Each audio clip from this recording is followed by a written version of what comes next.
looking at here and continuing on a little bit today, because this shouldn't take us a long time, is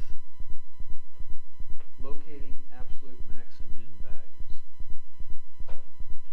You can locate a maximum and it's not the absolute maximum. Okay?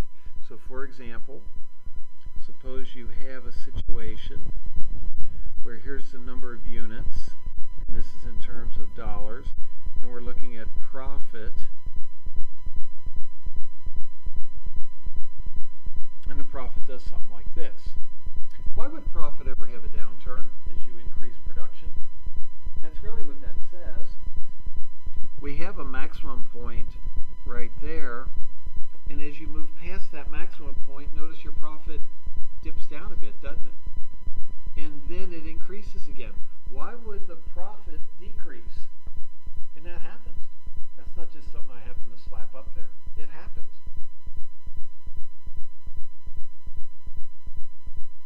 If you have a business, okay, let's say you're making bagels. Okay. I wanted one for breakfast, but we didn't have any. You're making bagels, and you have a given setup, a given number of employees, a given amount of floor space, and you're at maximum production. I mean, the machinery, the people, the way things are set up, you can't make one more bagel. But the people are out the door waiting for them, and they're buying them as faster than you can make them. And you're thinking, maybe we need to expand. When you expand, does that mean adding on to the building? New equipment? Ooh, does equipment cost money? Yes, it does. Hiring more people? Yeah, maybe we even need to put more tables out front to accommodate more customers. All that stuff costs money, and as you move your bagel production a few hundred more bagels past where you were, that extra couple hundred bagels is not enough additional income to cover the cost of adding on extra 3,000 square feet of building. Okay? It's not enough to cover the additional cost of the additional machinery and hires. But what it does do is it allows you to move past wherever your initial level of productivity was and open up the option of moving over to here. Call this Q sub n. We have Q sub O, the original quantity that was being made, Q sub n, the new quantity that's being made. Okay? So before we were running at that Q sub 0 level of productivity, everything was great. Maximize the profit. Okay? Is that bad to maximize the profit on your company or your business? Is that a bad thing? Well, as long as you aren't ripping people off. Okay? I mean, you got to have a balance there, but if you're not maximizing the profit, how can you serve the people who work for you? Aren't they going to come back at some point and say, gosh, I'd like a raise? Where's that raise come from? Well, here, wait a minute, let me get out my wallet. I'll just count out. $10 do okay for you. I got an extra 10. Okay? You need to realize that any growth, any improvement in the way that your employees are treated, anything like that comes by having a profit. If you don't have a profit, you can't treat the folks right. Okay? A lot of businesses will reach out and do things in the community. They'll help fund community centers. They'll help fund stuff for the elementary schools. They'll do all kinds of stuff like that, don't they? Where's that money come from? The profit. If they don't have a profit, they can't help with the community. So realize that making a profit's not an awful thing. It's a requisite to staying in business. Okay, what we're talking about here is locating the absolute maximum. When we do derivatives, we can locate this Q sub 0 high point. We can locate this minimum point But by taking the derivative and setting it equal to 0, we will never locate this new maximum profit. We'll never locate that. Why not?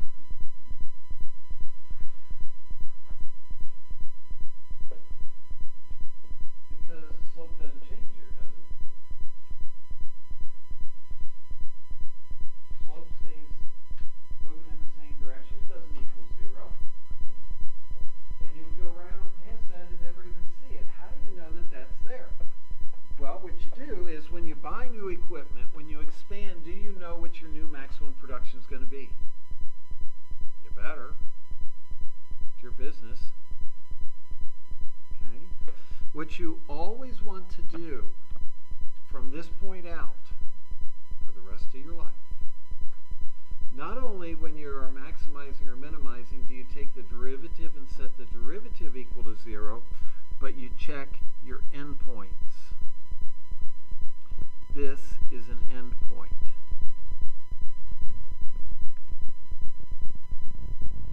It's the absolute max that the new equipment, the new level of employees, and the new expansion business or building-wise can handle. So what you want to do when you're looking for maxes and mins is first take the derivative, set it equal to 0, locate these points. Some are going to be maxes, some are going to be mins. You just got to sort them out. And then you always evaluate your endpoints as well. One of the endpoints that's implicitly stated and understood is what's the lowest level of production a company can have? 0. Okay? So one of the endpoints in contexts where you're manufacturing is going to be 0. So one of the points that we'll also want to evaluate is 0, comma, whatever it is. And the other endpoint is this new production level. We're going to also put in however many the maximum number we can produce is, comma. Now, I'm going to make up some numbers here. How about I actually do some real numbers? Where did I get these numbers? I'm just pulling them out of my head. So originally you could make 1,500 bagels a day. Now you can make 5,000 a day.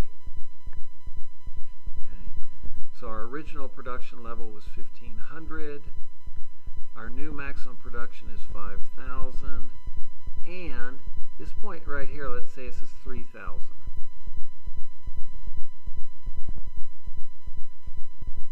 And the question then is, what is the profit level at each of these productions? How would you get the profit?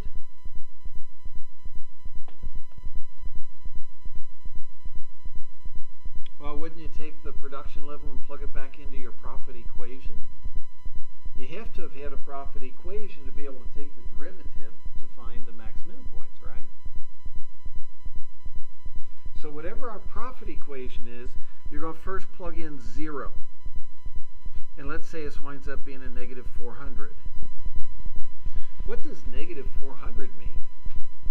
How can you have a negative profit?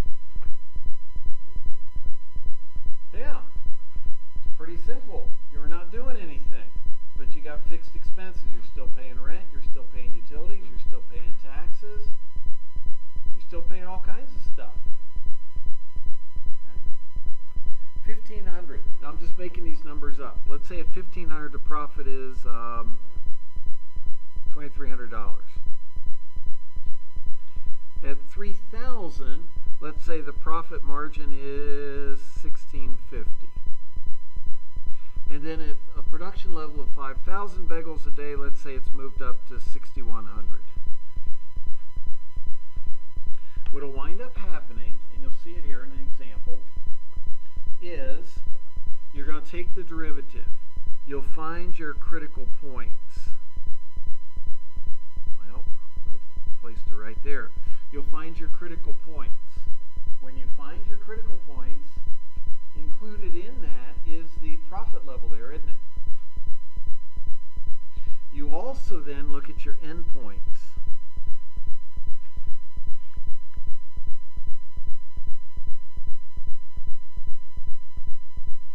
You list your endpoints and you list the profit level at each endpoint. Then you go shopping. What we're focused on is optimizing the profit. Optimizing the profit means look at these levels of profit. Which one of those would you prefer to see your company working at? Which profit level? Well, you've got a choice of a profit of negative $400, positive $2,300, positive $1,650, and positive $6,100. Which would you rather be making a day?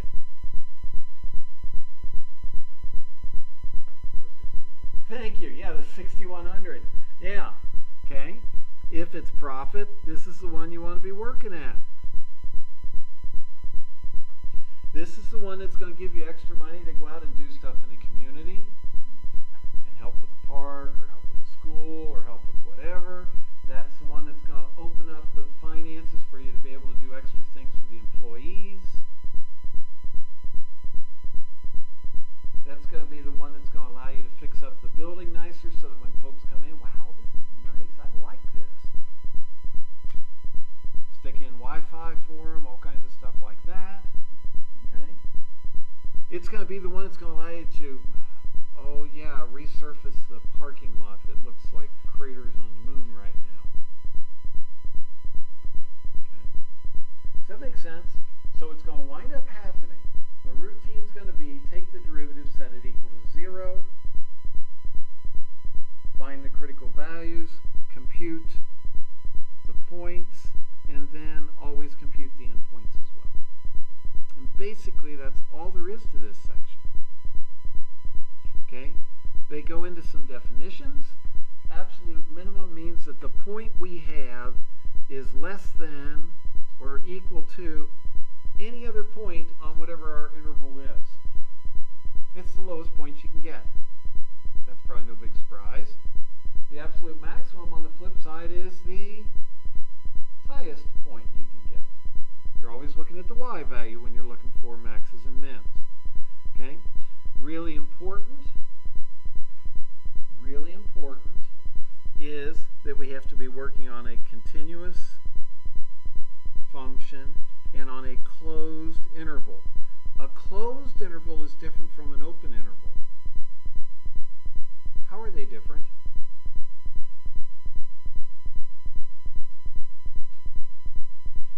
Well, let's do a real simple graph here. Clearly our max is over here. Let's say this is the point B and this is the point A. If our interval is x is an element of A, comma, B,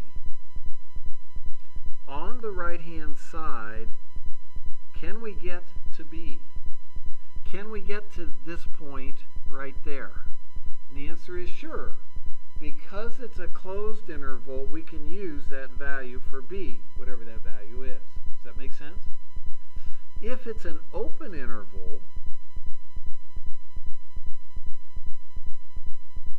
B is clearly the high point, but can we ever get to B? No.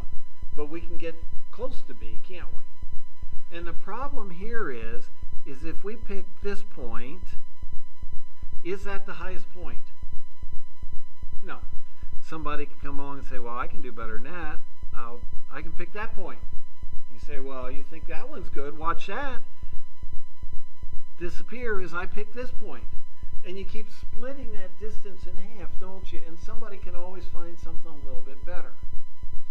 With the extreme value theorem says, the extreme value theorem, the name tells you exactly what it's talking about. You get an optimal, a highest, an absolute max, an absolute min, an extreme value if it's a continuous function and it's on a closed interval. It's got to be closed and continuous. Yes, ma'am? Okay.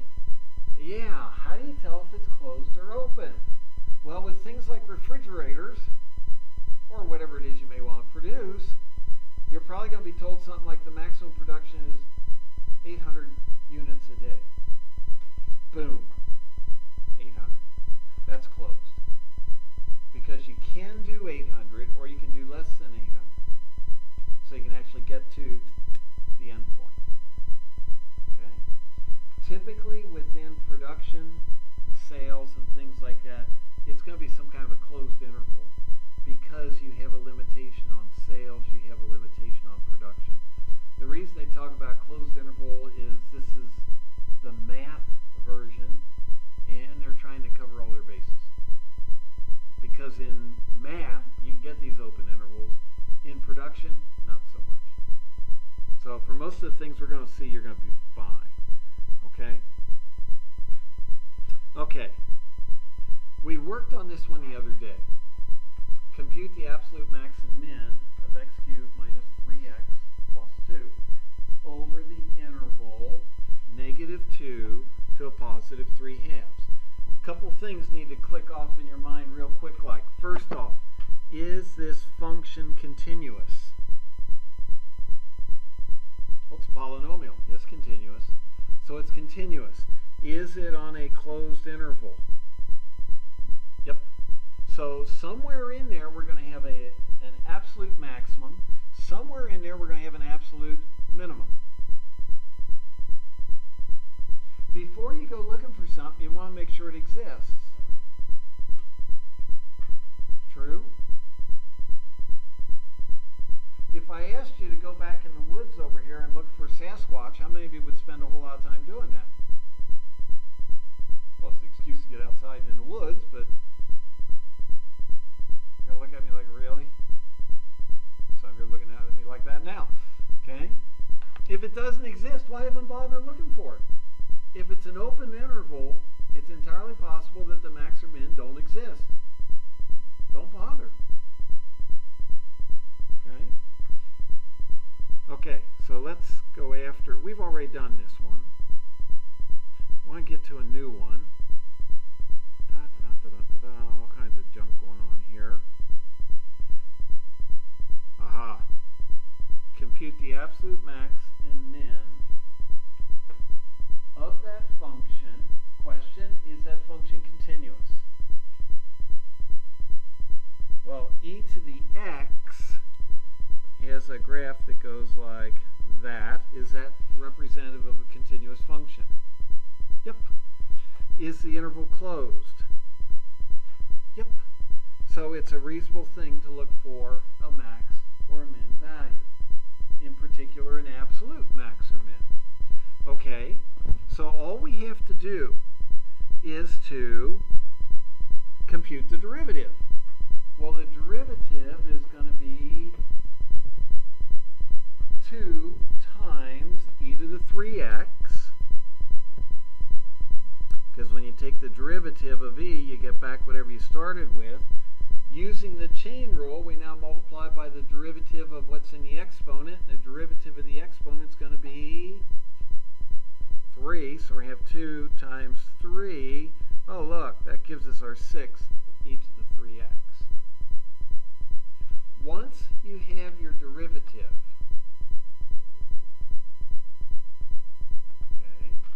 once you have a derivative, you take that derivative and you set it equal to 0. But there's a problem with 6 times e to the 3x. When you graph it, it's going to look something like what's up there at the top of the slide. Will it ever equal 0? No, it never equals 0. Never. And there's something you got to get used to. Is sometimes you're asked to do something that you can't do. And if you're asked to do something you can't do, don't say, I'll get that for you right away. Tell them it can't be done. Don't spend a half an hour trying to figure out how to get that equal to 0. You can't. Okay, so 6 e to the 3x is never equal to 0. It's just not. That's all there is to it. Because it's never equal to 0, you know that there are no max or min points anywhere in the middle. If you take a look at that graph up at the top, it doesn't have any bumps up or down in it, does it? It doesn't have any mins or maxes anywhere in there, which is exactly what this is saying. That does not mean that you can walk away and say, there's no absolute max or there's no absolute minimum. What that's telling you is, if there is one, it's got to occur at an endpoint. So what you want to do then is say, aha, I'm going to look over here, right there, and see what's going on. I'm going to look over here and see what's going on. I want to figure out what's going on the two endpoints. Those are the potential high and low points on this function. The way to go about doing that is you just get the coordinates of each point. This point over here is going to be a -2, comma.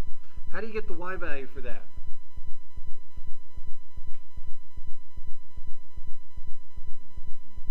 Plug it into the original function.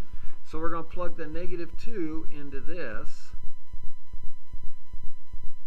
It's going to give you 2e to the -6. Does that make sense to everybody? 2e to the -6. Is that really a number? Yeah, that's a number. You can plug it into your calculator. It's going to be a really tiny number, but it's a number. On the other end, we can plug in x equals 1/2. To get the y value there, we're going to once again go back to our original function. And it's whatever this works out to be. 2e to the 3/2. And boom, there you go.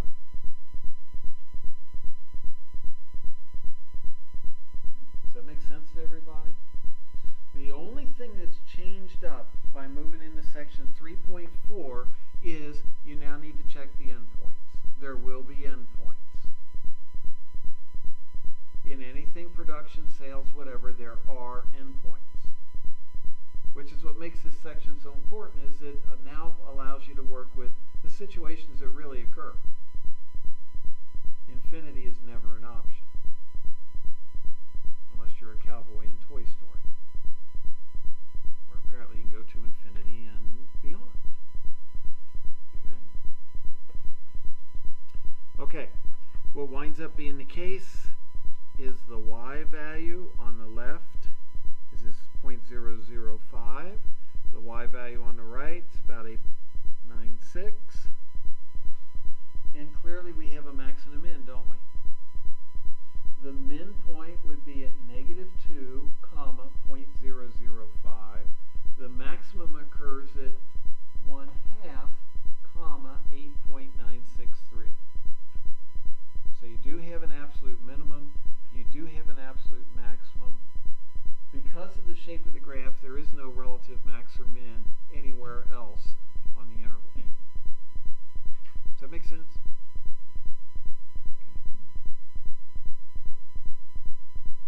Okay. Aha. In this one, no specific interval is listed. And if they don't list an interval, you're going to consider over all real numbers. Oh. Okay. Find the absolute max and min. Well, first off, is this function continuous? Is it a polynomial? Yeah. In fact, what shape is this polynomial going to have? Isn't this going to be a parabola? Ah, yeah. Our parabola is continuous. Can you draw them without lifting the pencil? They don't have any breaks in them? Yes, that's okay. It's continuous. This one does not have a closed interval. So are we guaranteed to have a max and a min here? No guarantees. So it's kind of handy going in, no guarantees. It's just like when you go on a used car lot or you go on Marketplace or Craigslist and you buy a used car from somebody, does that car come with a warranty? You get what you get. So check it over carefully. Okay? If we graph this,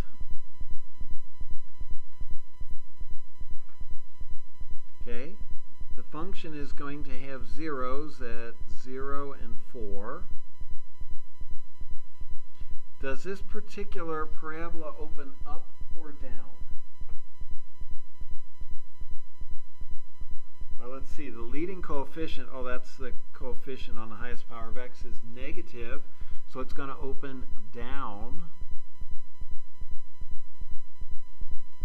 And because it's an open interval, both tails extend down to negative infinity. Before we even get started, does this have an absolute minimum? No. Does this have an absolute maximum? Yes. Does that make sense to everybody? So before you even get started, you know, I'm not going to bother to look for minimums. They don't even exist. It's not worth going out in the woods here looking for Sasquatch. Everybody knows he lives next to the Loch Ness Monster, right? However, we can look for a maximum. How are you going to find the maximum?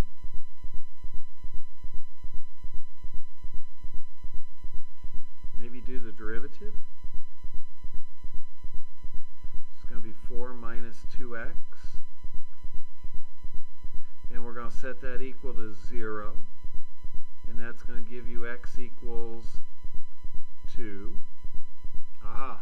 And we can tell by looking at the graph. You can do the second derivative test or the first derivative test or all that other cool stuff that we have. But we know that the vertex is going to be here at x equals 2. So we've got the point 2 comma, 2 comma what? What's the y value?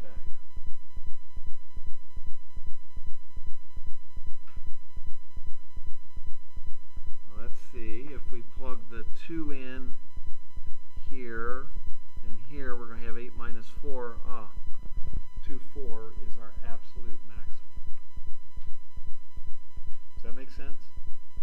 Now notice here that in this case I'm going heavily off of the graph, aren't I? I could do all this other fancy stuff.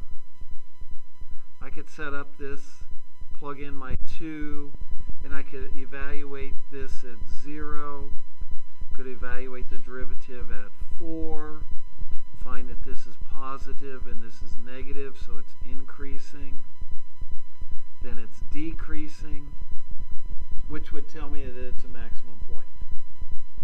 I could do the second derivative. The second derivative is negative 2. Negative 2, wait a minute, that tells me that this thing is concave up or concave down. Well, if things are going negatively, I'm frowning. Oh, that's concave down. Oh, we have a max point. We could still use all the other gauges that we have. Well, gosh, Chuck, which way do you want me to do it? On something like this, whichever makes most sense to you. You've got 3 different ways to go after this. Graph it. Do an evaluation using the first derivative. Do an evaluation using the second derivative. Yeah, but Chuck, which is the right way? They all are.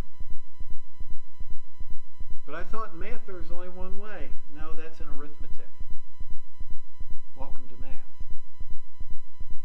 There are all kinds of ways. I don't know if I like this, Chuck. Okay. The cool thing is you have more than one way to go about things. Okay, so there you go.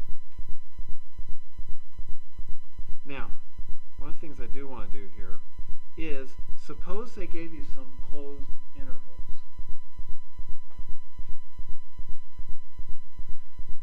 Use this first interval with this function to locate the absolute max and min values. Go get them. Work on this one with the folks around you. Okay, I'm keeping an eye on the time. At 10 till, we're going to stop and talk about the test. Right? Because that's on... When is your test? Friday. The 8th. Please? We'll talk about that then too. Okay? At 10 till, we're going to stop. So we've only got 7 minutes left. Go get them. See what you can do with this. Back on. Okay. So the first step here, well gosh, you know what the first step for me is? Look at the function and make sure it's continuous. It's a polynomial. We're good to go. And you already know the shape of that polynomial. It's a what? It's a parabola. Opening up or down? Up. Okay. So it's going to do something like that. Everybody buy that? And in this particular problem, whoops, we're only moving from 0 to 6. Well, 0's right there, and 6 is somewhere over here. I don't know exactly where. But let's go ahead and we'll compute the derivative, which is going to be 2x minus 10. Remember when that used to be hard in the whole problem? Now you get it done in a blink and you're just moving on. Set that equal to 0. This is going to give us x equals 5 is a critical value, isn't it? So there's a critical value.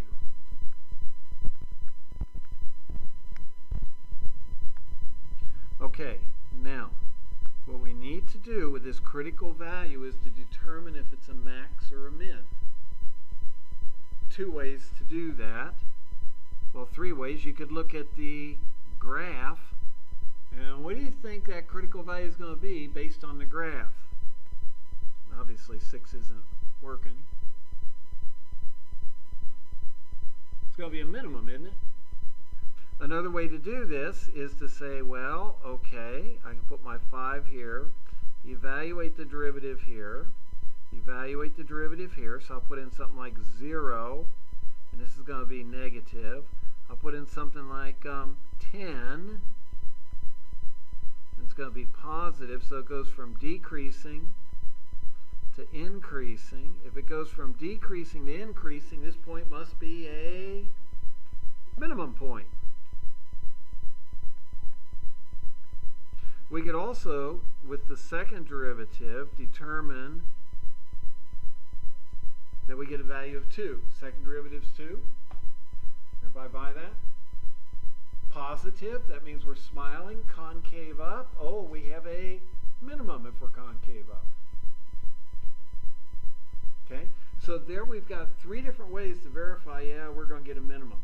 By the graph, by using the stuff with the first derivative, or the second derivative. Now, to check for absolute max mins,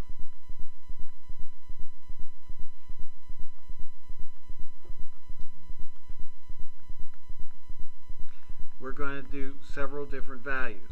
We're going to evaluate the function at 0, we're going to evaluate it at 2, and we're going to evaluate it at 6 and see what the y value is in each case.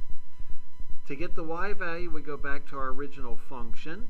If we plug 0 in there, do you get 0 back? 0 squared minus 10 times 0 is 0. If you plug 2 in there, we get 4 minus 20. It's a negative 16. If we plug 6 in there, we're going to get 36 minus 60. That's a negative 24. If I did that correctly, looks like it. 4 minus 20. Okay. Interesting. Where's our max here? Did you get the same values as I did for your y values? That work okay? Where's your absolute maximum?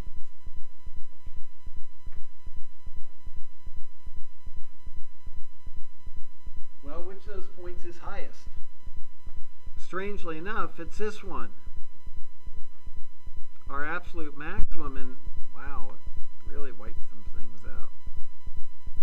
our absolute maximum is going to be at 0. Is it possible that that could be the case? Yeah, that's going to happen. That doesn't mean you're bad or awful or anything. It just means that's the way it is. Yeah. How did I choose my x values? The way I got the x values, I made a mistake is how I got the x values. I grabbed a 2 here. What's it supposed to be there? It's supposed to be the critical value of 5.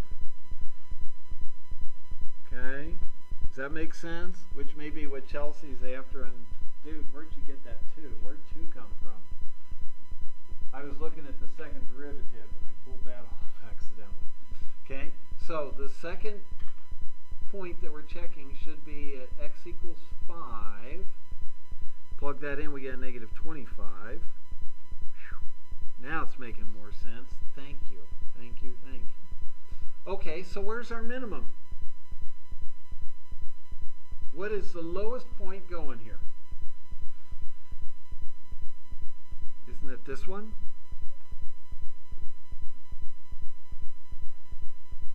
And the way I chose that wasn't because it was a critical value, but because of which y value is lowest. The negative 25, and boom, you're done. Do you want this stuff on this test? Do you want section 3-4 on the test? If 3-4 is on there, that means there's less opportunity to ask about other stuff, and I'm thinking this is probably easier than some of the other stuff. Oh, now the smiles are coming. Oh, yeah, now I get it. Okay, so on this one, we'll run up through 3-4, section 3.4. I'll write that down so I don't forget it. Where we are going to start is where we left off the last time. Well, that's fine, Chuck, but where did we leave off the last time? The last time, I believe, we ran up through section 1.6 if you take a look at your test. Okay? Section 1.6 included the product and the quotient rule.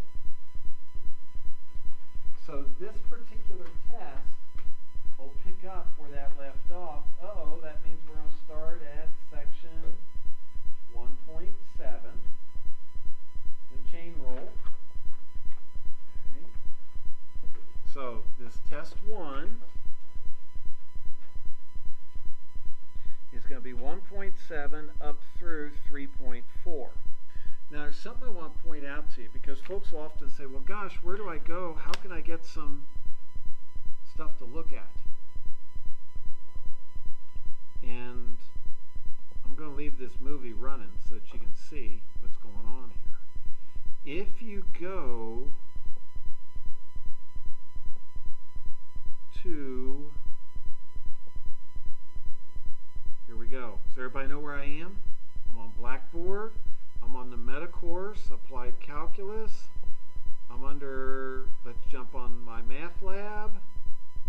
It's Thinking Hard. eText Contents. I'm going to click that. Now, in chapter 1,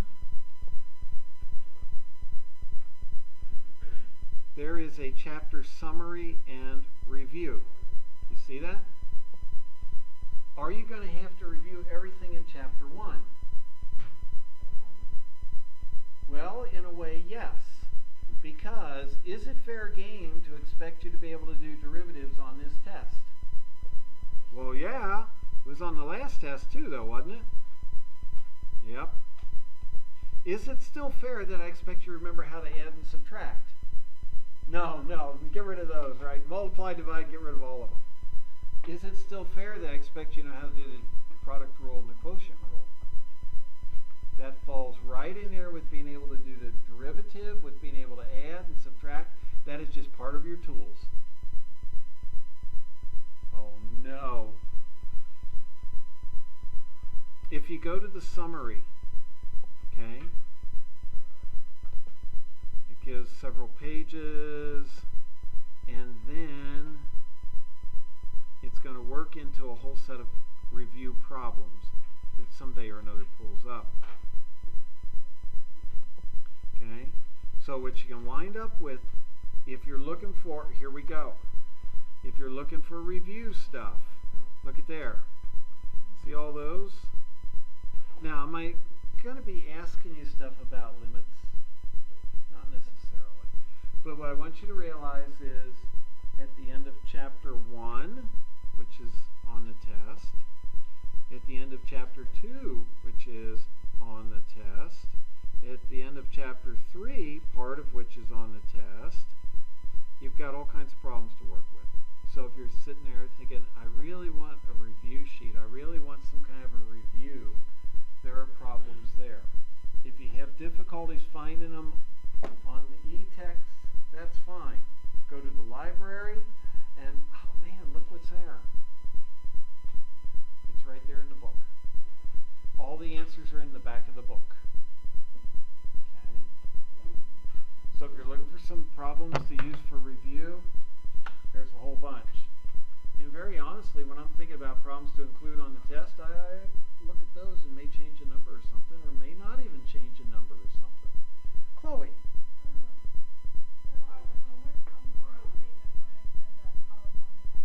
Yeah. Yeah. And the homework problems are similar to these problems at the end of the chapter, so it's all piling up the same. Yeah. Okay? I'm not out to get you, I promise. Just going to throw on there the stuff that we've done. Not going to pull weird stuff from, oh yeah, I got this one in grad school and actually it has no solution. Fooled you. Okay? I had one or two faculty do that in classes I was in. That wasn't any fun. Hey, I'll see you all on Friday. I hope you have a good day.